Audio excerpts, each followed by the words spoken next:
1973 के आइन के तहत यहाँ पाकिस्तान में पार्लिमानी जमहूरियत है। इलेक्शन अनाउंस हो चुके थे। दूसरे मुल्कों में ऐसा सोचा भी नहीं जा सकता। सदर के वो देखो किस तरह बेवकार कर दिया गया, अपने तौर पर ही इलेक्शन को एक्सटेंड कर दिया। ये मैं समझता हूँ कि आइन को तोड़ने वाली बात है। पाकिस्तान बाकायदा तौर पर मुआशी बहरान का शिकार है। इंटरनेशनल मीडिया बाकायदा दिखाता है कि मुल्क में इलेक्शन करवाए जाएं। दुनिया में कोई चीज़ अहम नहीं, कोई आदमी अहम नहीं होता। अस्सलामुअलैकुम नाजरीन, HM मीडिया HD के साथ डॉक्टर समर अब्बास आपका मेज़बान हाजिर है और मेरे साथ इस वक्त शाहिद इकबाल साहब मौजूद हैं। इनसे बात करेंगे और इनसे सवाल करेंगे कल का जो खान साहब का जलसा था वो एक फ्लॉप शो था या जो तादाद कम नज़र आई है कल के जलसे में, इस पर उनकी क्या राय है।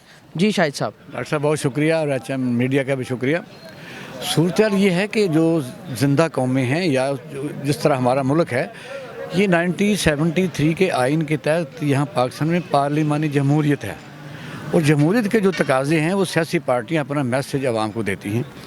आपके सामने है कि इलेक्शन अनाउंस हो चुके थे। ये तो है कि कल अचानक उन्होंने इलेक्शन कमीशन पाकिस्तान ने इसको आगे कर दिया इलेक्शन को, लेकिन एक्टिविटीज़ तो शुरू हो चुकी थी। सूरत ये कह सकते इसको तो शर्मनाक कह सकते हैं, बल्कि मैं समझता हूँ कि ये सियासी और दहशत गर्दी कह सकती है। कि आपने देखा कि दुनिया के किसी भी मुल्क में जो हुकूमत है, वैसे तो पाकिस्तान में एक अजूबा है और हैरत कदा है कि यहाँ जब इलेक्शन होते हैं तो यहाँ एक इंटर्म गवर्नमेंट आ जाती है। दूसरे मुल्कों में ऐसा सोचा भी नहीं जा सकता।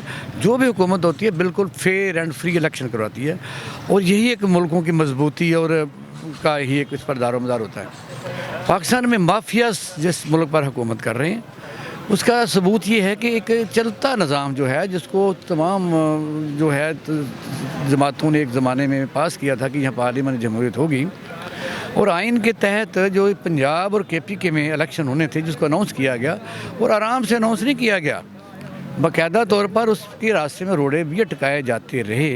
लेकिन लाहौर हाई कोर्ट के फ़ैसले के बाद, सुप्रीम कोर्ट ऑफ पाकिस्तान के फ़ैसले के बाद सदर ममलकत ने पंजाब में बाकायदा डेट मुकर्रर कर दी। आप बताइए कि सदर पाकिस्तान जो सुप्रीम कमांडर भी हैं और वफा की अलामत होते हैं, फिर यह है कि जो भी सफ़ीर पाकिस्तान में आएगा उन्होंने जो दस्तावेज़ उन्हीं को पेश करनी है। मेडल आर्मी और सिविलियन को उन्होंने देने हैं। कोई भी आइनी अमेंडमेंट हो तो उन्होंने साइन करने हैं। आप देख रहे हैं कि पाकिस्तान में सदर के वो देखो किस तरह बेवकार कर दिया गया। वो फिर अचानक ही खिलाफ आइन इलेक्शन कमीशन पाकिस्तान ने अपने तौर पर ही इलेक्शन को एक्सटेंड कर दिया और ये आइनी तौर पर बहुत बड़ा ब्रीच है। ये मैं समझता हूँ कि आइन को तोड़ने वाली बात है। और फिर अपने सदर को एक फॉर इंफॉर्मेशन लेटर भिजवा दे, जिस तरह एक अफसर कोई किसी आदमी की ट्रांसफ़र करे या कोई काम करे तो वो एक फॉर इंफॉर्मेशन अपने मतहत को एक चिट्ठी भेज देता है कि CC to AC headquarter, DC headquarter. इस वक्त पाकिस्तान बाकायदा तौर पर मुआशी बहरान का शिकार है और रीज़न आपके सामने है। रीज़न है इंस्टेबिलिटी। जिन मुल्कों में इंस्टेबिलिटी होती है, खलफशार होता है, लड़ाई होती है, अमन कायम नहीं होता और सियासी जमातें अपने तौर पर दस्तों गिरेबान होती हैं, वहाँ कोई दुनिया का मुल्क इन्वेस्टमेंट नहीं करता। और IMF जो है वही दिन ब दिन मुतालबे जब बढ़ा रही है तो कुछ आपके मैं नोटिस में डॉक्टर साहब ये लाता हूँ कि IMF जो है वो को हमारा दुश्मन नहीं होता, वो इंटरनेशनल मॉनिटरिंग फ़ंड होता है। वो कहते हैं कि जो मुल्क आपको कर्जा देते हैं उसको हम मॉनिटर कर रहे हैं कि आप वो कहाँ लगा रहे हैं। जहाँ लगा रहे हैं वहाँ से रिटर्न भी आ सकती है कि नहीं आ सकती। ना वो किसी के घर में ख़त भेजते हैं कि हम आपको लोन देना चाहते हैं। पाकिस्तान में मुसीबत ये है कि यहाँ जो भी हुकूमत आती है वो मेगा प्रोजेक्ट कमीशन एजेंट के तौर पर ऐसे प्रोजेक्ट जिससे आवाम को कोई फ़ायदा नहीं। तो मुझे बताइए, आज आपके पास किसी शहर में ट्रांसपोर्ट नहीं है, पब्लिक ट्रांसपोर्ट, और जो पाकिस्तान का नौजवान है वो इस सिस्टम से इतना बेजार हो चुका है, वो बाहर के मुल्कों में जा रहा है, उसका यहाँ कोई फ्यूचर से नज़र नहीं आता। किसी डिपार्टमेंट में होप ख़त्म होती जा रही है और सियासतदान आपस में दस्तों गिरेबान है। अब आपका सवाल यह है कि कल का जलसा कैसा था। जलसा आदमियों से नहीं गिना जाता। फिर यह जलसे के रोकने के लिए जो हरबे इस्तेमाल किए गए, सिर्फ हमारा मीडिया नहीं, इंटरनेशनल मीडिया बाकायदा दिखाता है।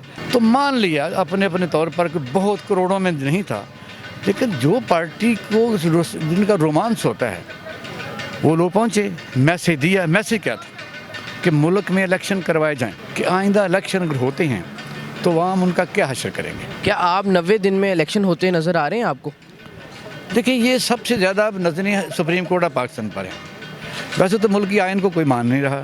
سپریم کورٹ آف پاکستان کے پیچھے جب تک قوم کھڑی نہیں ہوگی ان کے فیصلے بھی نہیں مانے جائیں گے. اور مجھے ایک اور ڈر ہے جو میں آپ کے توسط سے ایک نئی چیز آپ کو خبر دے رہا ہوں.